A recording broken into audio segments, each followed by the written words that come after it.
I'm Connie Lingus with EAF Radio on channel FCKU 69, bringing you the first segment of this week's broadcast, the Dix Report with Fonda Dix. All people, places and events talked about on this podcast have been obscured to protect the identities of those involved. And to cover our own asses legally as much as we can. If you think we're talking about you, we might be. But good luck proving it. The views and opinions discussed on the Dix Report are solely those of Fonda Dix and the perverts she interviews unless stated otherwise. This podcast is intended only for listeners over the age of 18 and will likely contain a fuckload of vulgar and offensive adult themes, content and language. Descriptions of sexual or disgusting acts are likely. If that's not your thing, remember that you have free will long enough to close whatever app you're listening to this on before expending the energy to complain to someone who doesn't care. In short, listener discretion is advised. Now over to the void for the world's leading source of debaucherous journalism. What filth have you got for us today, Fonda? Hello there, and welcome back, perverts. In this week's episode of the Dix Report, I continue the conversation with my friend Dixi, and this time we get a little more political than I have gotten in my podcasts previously. We end up discussing the dangers of stepping into porn as a job willy-nilly without any research and the consequences that may come up if you aren't accepting of the stigma that will surely be laid upon your head if you're found out. How all entertainment can stem from and lead back to porn. And the plan from the powers that be to make porn illegal. We, of course, go over favorite comedians and having sex with ghosts as well, because I can't take anything too seriously for too long or my tiny body will implode in on itself. Enjoy! So, you're American, right? Correct. Me too. God help us. Yeah, God help us all. God isn't here. He's dead. God can't come to the phone right now. So, we just had an election here, and apparently King Baby Dick Pebbleballs was the winner by a long, wide margin.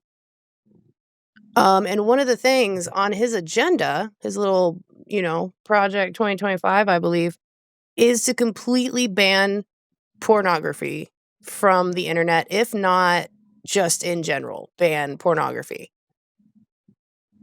How do you feel about that?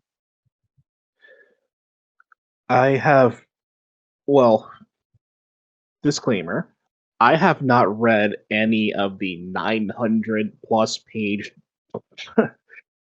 plan for 2025. Yeah. And there would only be loose tidbits that I would hear. And I have not looked into it yet, but apparently the president-elect had denounced going through with Project 2025 shortly after it was called that he was president-elect. So I would have to look into that. Whether or not that would be banned, that would kind of remains to be seen as to whether or not something like that would happen. Because if it was such a problem, they would have cut that out decades ago. Hey there, Editing Fonda here. While I do appreciate Dixi coming on my podcast, I'd like to clear this particular part up in post. As of November 16th, 2024, 16 states have put restrictions on the average person's ability to view pornographic materials. Alabama, Arkansas, Florida, Georgia, Idaho, Indiana, Kansas, Louisiana, Mississippi, Montana, Nebraska, North Carolina, Oklahoma, Texas, Utah, and Virginia. And I'd like to quote directly from Project 2025 and its vow to ban pornography, which it is using not only as a direct reference to sexual content intended for adult viewers, but as a catch-all for any form of media they deem dangerous to what they see as the American way of life. Pornography should be outlawed. The people who produce and distribute it should be imprisoned. Educators and public librarians who purvey it should be classed as registered sex offenders. And any telecommunications and technology firms that facilitate its spread should be shuttered. You can find this on page 5 of Project 2025. Also found within this document, in all of this, Congress can make certain points clear. It could focus legislation on dominant general use platforms rather than specialized ones. This could include excluding comment sections in online publications, specialized message boards, or communities within larger platforms that self-moderate. Similarly, Congress could legislate in a way that does not require any platform to host illegal content, child pornography, terrorist speech, and indecent, profane, or similar categories of speech that Congress has previously carved out. You can find this on page 849 of Project 2025. In my humble little opinion, this is a clear attack, not just on old hat whores like myself, but on free speech. And as usual, it's disguised under the flimsy cloak of protecting your children, who by and large would be better protected if you monitored their internet usage and taught them bodily autonomy starting at an early age and continuing that talk as they grow into their adult bodies. As for King Baby Dick Pebbleballs denouncing it as a way to say it won't go into effect, his name and his presidency are mentioned over 300 times in this same document, 312 to be exact. Yet not one lawsuit has been filed on his behalf, a man known for being all too happy to bring about lawsuits at the slightest defamation against his character or his businesses, but also a man who is widely known as a liar and a fraud. Taking into account all the actual facts we know in the history that is presented about Donald Trump, do you really think he wouldn't happily go along with a plan like this? Remember, pervs, laws and ideologies like the ones put forth in Project 2025 only affect those who can't pay to circumvent them. Some states have already started soft core banning porn. Like, whenever I try to look up like Pornhub or Xhamster on just my Wi-Fi, it puts me in Nebraska. And then it tells me like, hey, buddy, you gotta submit your ID to look at this shit. And as a porn producer, I don't really, man, fine. Make them submit their fucking ID. Do it. Like, we have to. Yeah, but that kind of goes back to the whole anonymity thing of being on the internet. You don't want people knowing who you are, where you're going, what you're doing. Yeah. I mean, that reminds me of that. I think it was the late 2000s. There was some like adult site for chatting where they had a massive data breach. I'm trying to remember the name of it, but someone out there might remember it. I only remember um, walking past a friend of mine who was watching a video documenting this occurrence, but Are you talking about they were Ashley Madison? yes, Oh, that that's what shit it was was. wild.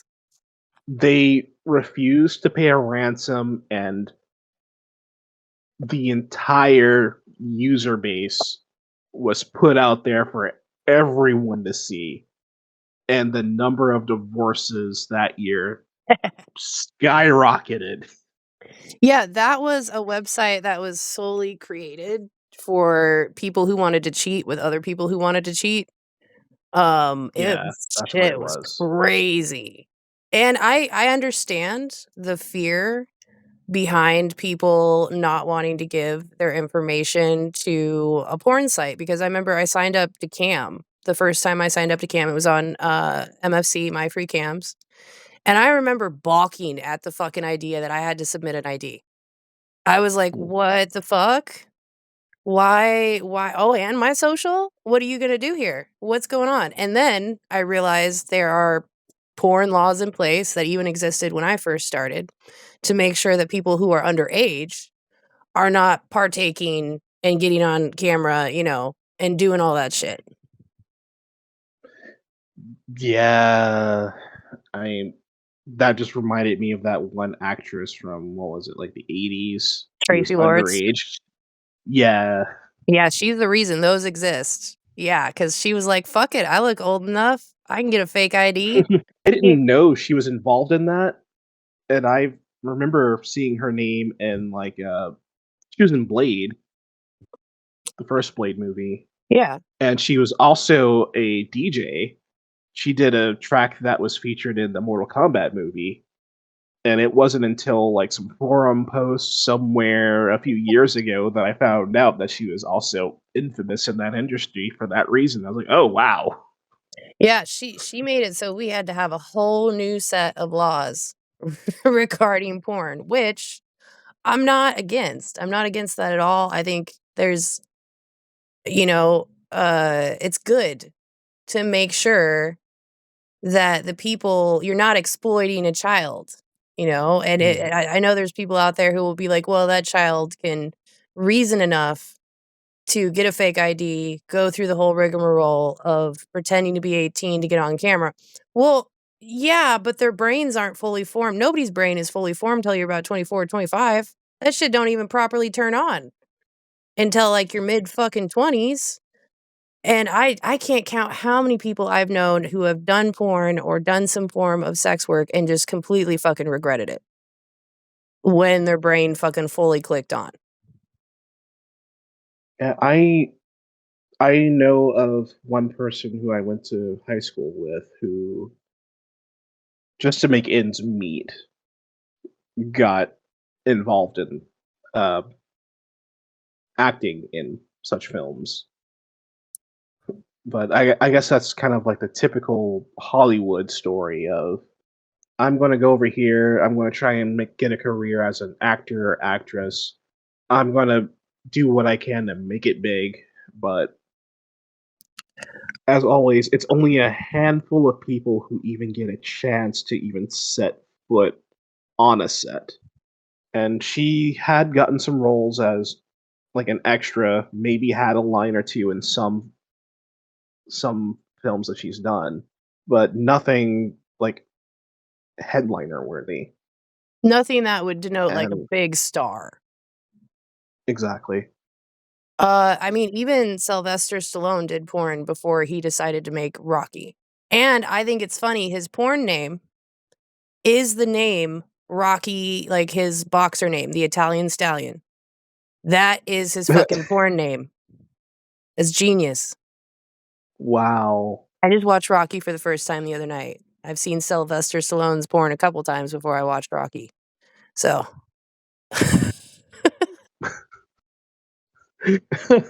That was something that I didn't even know. yeah, But a then lot of again, people don't. that also seems to be another story of what happens. Like either they're doing adult stuff and they get into mainstream productions, or Yeah. they do mainstream productions and go into adult stuff.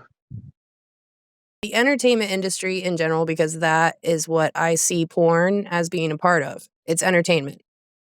It's just one big circular fucking pipeline. It's like that Ouroboros snake eating its own tail.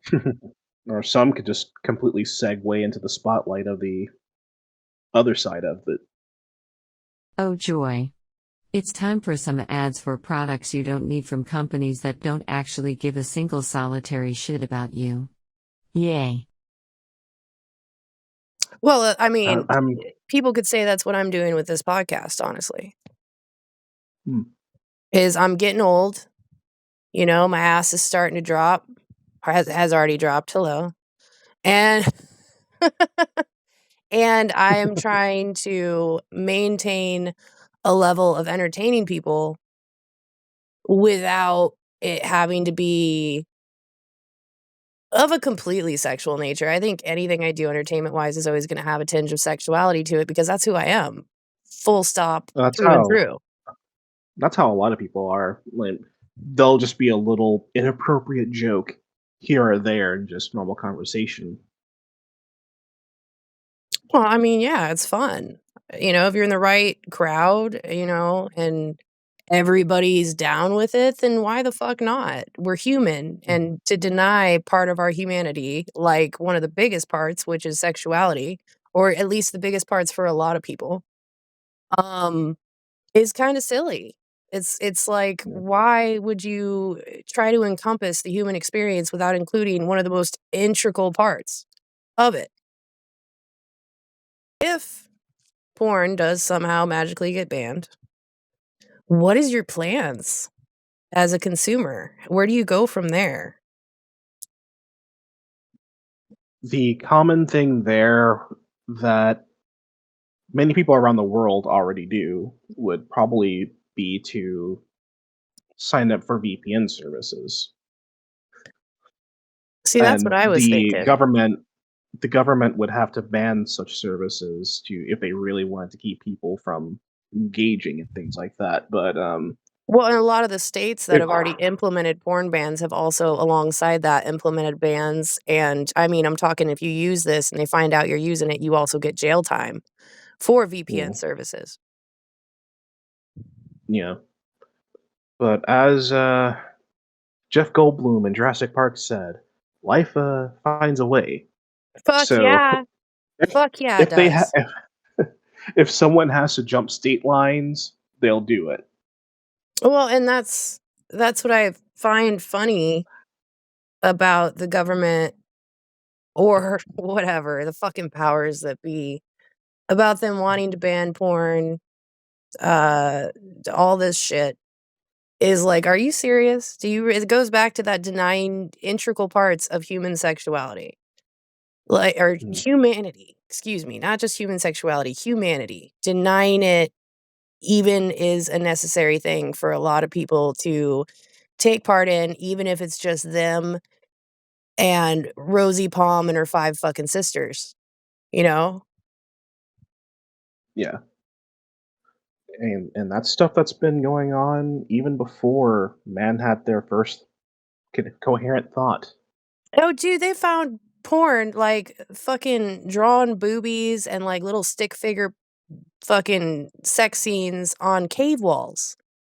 Yeah, We've been doing this forever, man. To think that you're gonna come along and stop it is insane.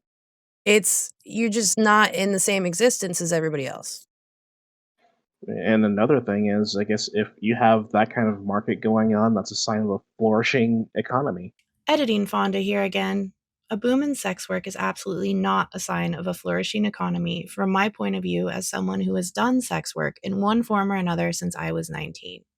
If you look back at the last 2 documented recessions in the United States, 2007 to 2009, in the midst of which I joined up on cam and clip sites, and the latest dip in the economy in the early 2020s to now, sex work is so common that most people have dabbled in it in some form or another. Whether it's camming, clip sites, direct sales, full service, sugaring, or a fan site like OnlyFans, Fansly, etc. From my perspective of being in the industry, during times of economic unfairness and hardship, people will look to what they see as easy work with great pay when jobs in the real world aren't paying them a living wage. It's more common now to learn a friend from high school has done sex work than it is to see people shocked about someone admitting to doing it at all. I personally credit Beyoncé and Meg the Stallion. The second the phrase, on that demon time, she might start an OnlyFans, left Beyoncé's mouth and was cemented in pop culture history, I had a feeling that us as a species was about to live through a perverse version of that famous Andy Warhol quote. In the future, everyone will do porn for 15 minutes. All right, back to the episode. I know a lot of people, myself included, who, when they joined out of survival because their other options didn't really exist. You know, Yeah. the shit was so bad, you're so poor that you're like, well, you know what always sells? Orifices. Yeah. Yeah. And that tends to be an unfortunately somewhat common occurrence in many situations. Because I remembered on MFC, it seemed like a lot of the performers there, it was just kind of like I'm in between jobs and I just need to pay my bills. Pretty much. Yeah, and then it's wild because if you're lucky enough to just have it work for you and not have to beg and actually make a substantial living, well, man, I'm not in between jobs anymore. This is just my job. That's what it Mm. becomes. I mean, there are, I remember the mainstream media would have stories about how like teachers were found having those kinds of accounts because they needed the money. Yeah, they And pay teachers as a shit in this country. yeah, as a fellow American, you know how pitiful the American teacher payroll is.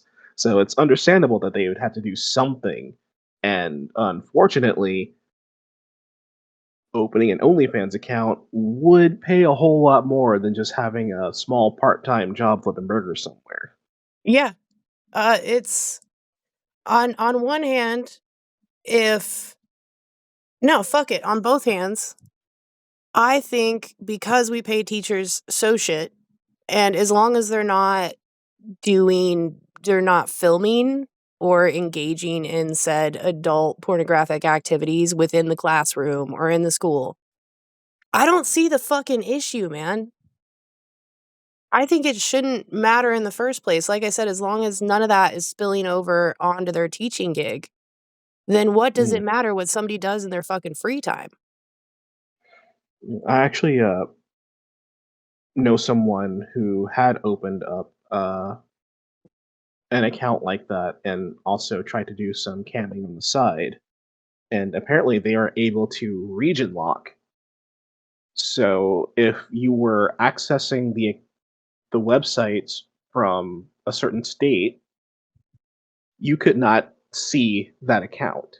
On one hand, I think it's great because a lot of sites have that. Most, if not all, big name, like adult sites have the ability to block your region. On the other, VPNs. On the other, that Yeah, shit is probably still going to get out there anyway because I remember back in the day with like Chatterbait and MFC, when you sign that contract that they give you to sign up for the site, when you agree to their terms, one of those terms is they can use your image, your fucking stage name. They can use all of it for advertising. And it does not mean that they won't advertise in the state that you fucking live in. And people will find out anyway.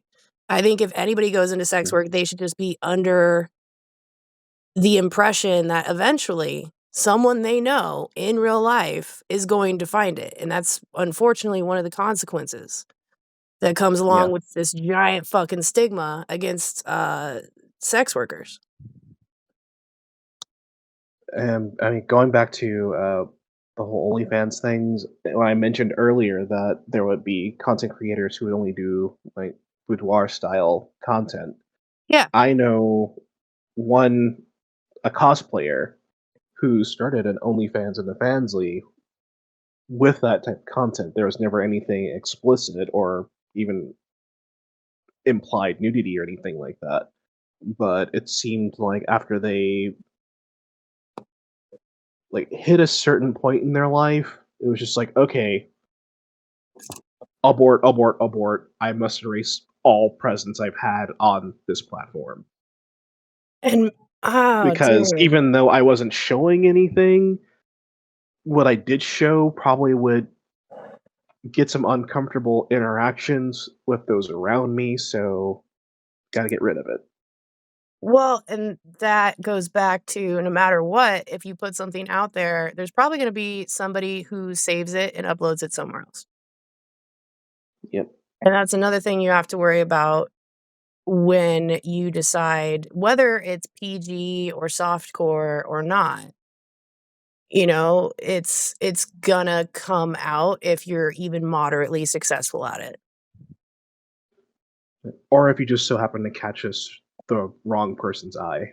Yeah, absolutely. Like it because it's so easy, especially on OnlyFans, to save videos. There's like a whole Google plugin that you can just download that and then hit a button and it will have the page open and it will download all the content for you. Mm.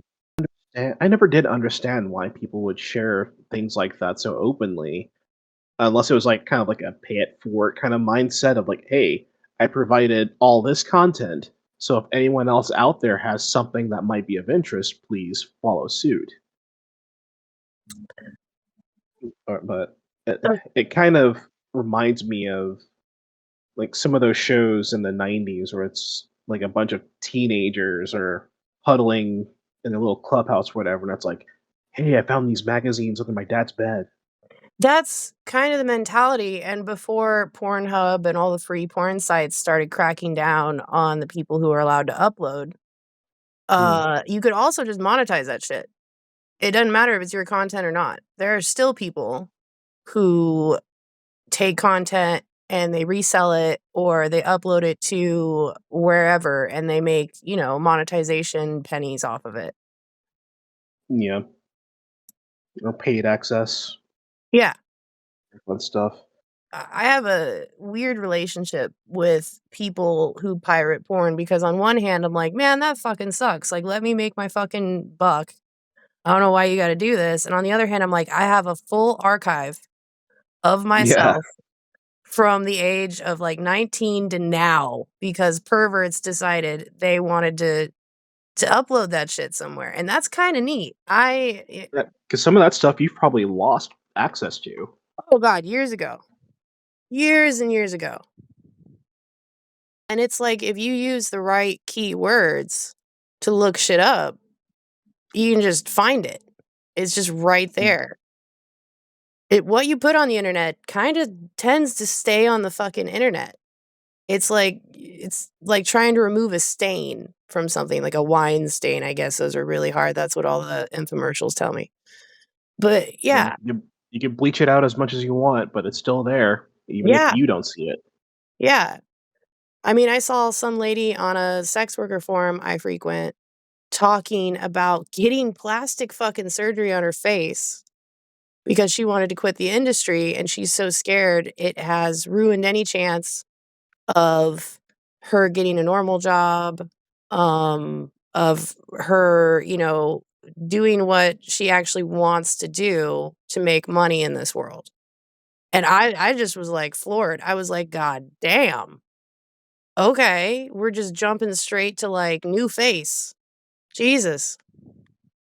Well, the thing with that is almost no matter what, if such information is known of you and it's out there, even if you change your face, someone will still find you. Yeah, absolutely. Because I And know the high school associate of mine that I mentioned before.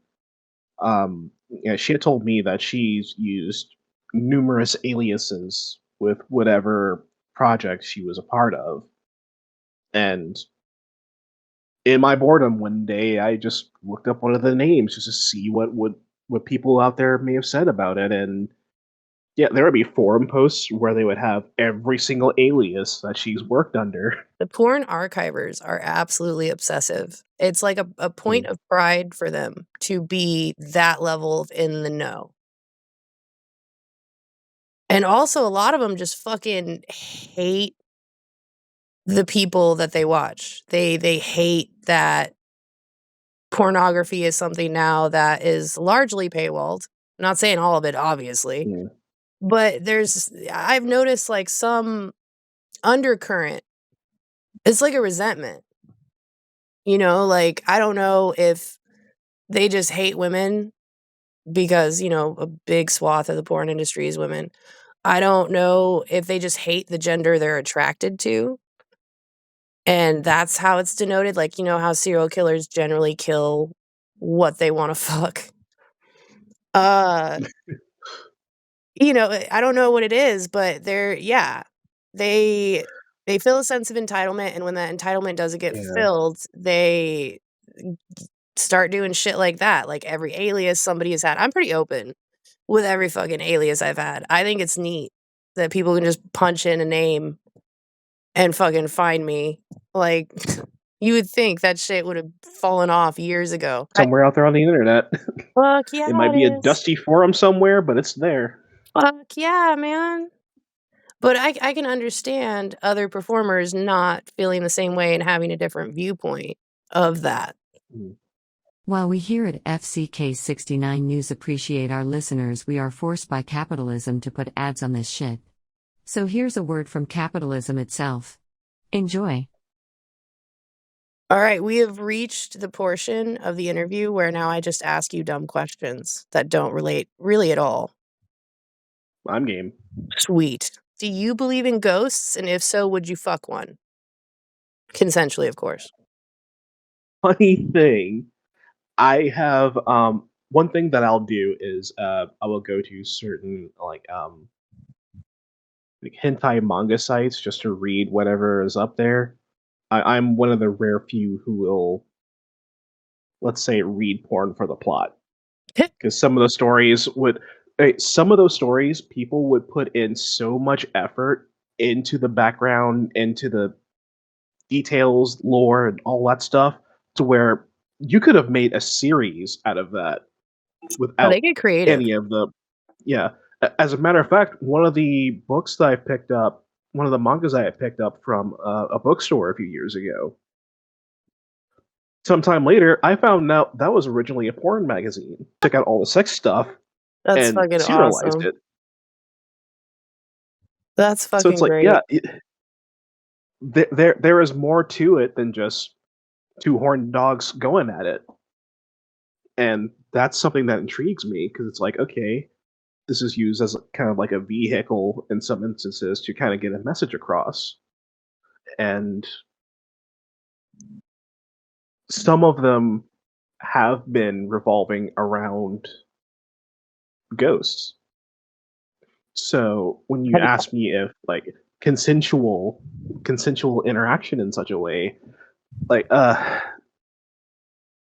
in the stories I've read, it was almost always with like a sense of a missed opportunity or something lacking in the individual's during the individual's life that they're just still seeking to fulfill to pass on.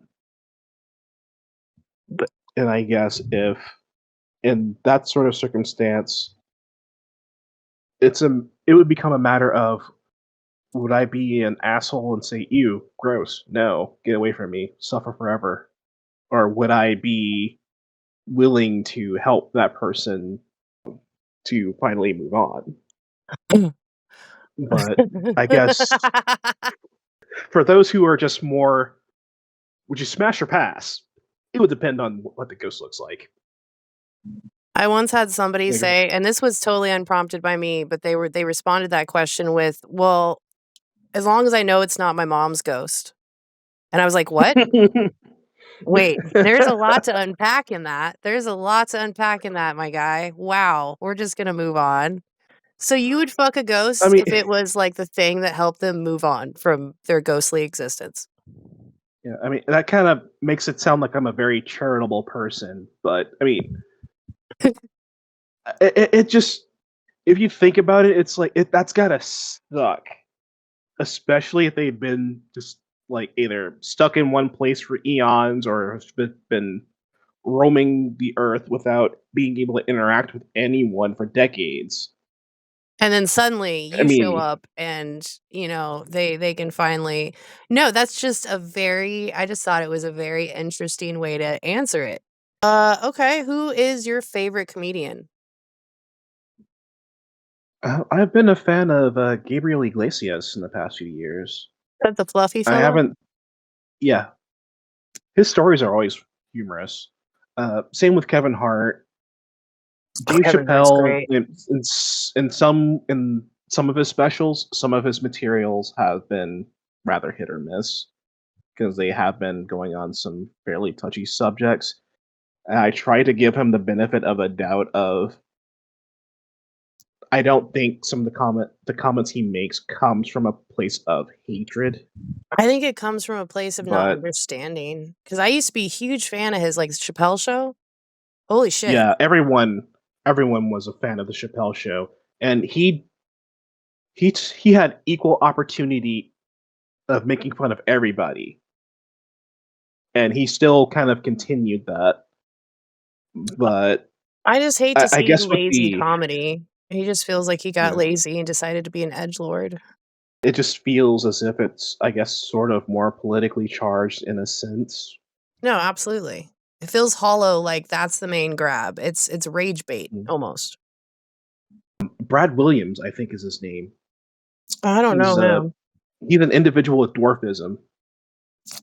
Okay. So hearing jokes about his life as a dwarf, It's like not everyone would be able to make jokes and laugh at himself No, a lot that of people easily. aren't able to do that, and that's part of what's fucked up about this place. But no, that's smart as fuck to take something that was probably no, more than likely used against him for a Mhm. vast majority of his life and turn it into something that he can laugh at, other people can laugh at, and it's kinda like a "fuck you."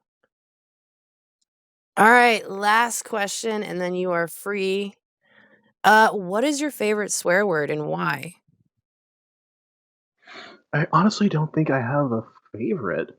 Oh, wow.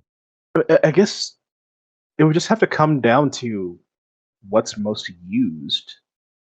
Because I know fuck gets used a lot, shit get used a lot. Both of them are However, really flexible in terms of language, like, yeah, you can use it for everything. exactly. Especially shit. I mean, there was an episode of South Park where Yeah. they said that 1,000 times. Thank you for coming on the Dix Report. All over it. Just whoosh, whoosh, whoosh. So many ropes. I mean, I've got to live up to my name. Fuck yeah, man. It was a great first episode back. I I'm glad I could be a appreciate it. part of it. Is there anything you would like to plug? Is there any, like, fucking shit you could tell the listeners to go look at or go partake in that would make you money or anything like that? Wait, I myself do not have anything like that, but as a final message, I mean, be excellent to one another. Oh, yeah. Everyone's going through their own things. Everyone has their own struggles. You might not see it, you might not hear about it, but we're just all trying to get through the day and live our best lives. And if we're not doing anything to actively hurt anyone, just live and let live. That is an excellent, excellent fucking sign off, my dude. Thank you. If you would like to be a guest on the Dix Report and feel you have something to say to entertain our amazing audience of perverts and weirdos, please send us an email to fonda@ethicalasfuck.com or contact us via our Facebook page, facebook.com/FONDASVOID. Join us again next week as Fonda dives back into the void with another interview filled with as much filth as we can possibly pack into an MP3 file. Thank you for tuning in, perverts.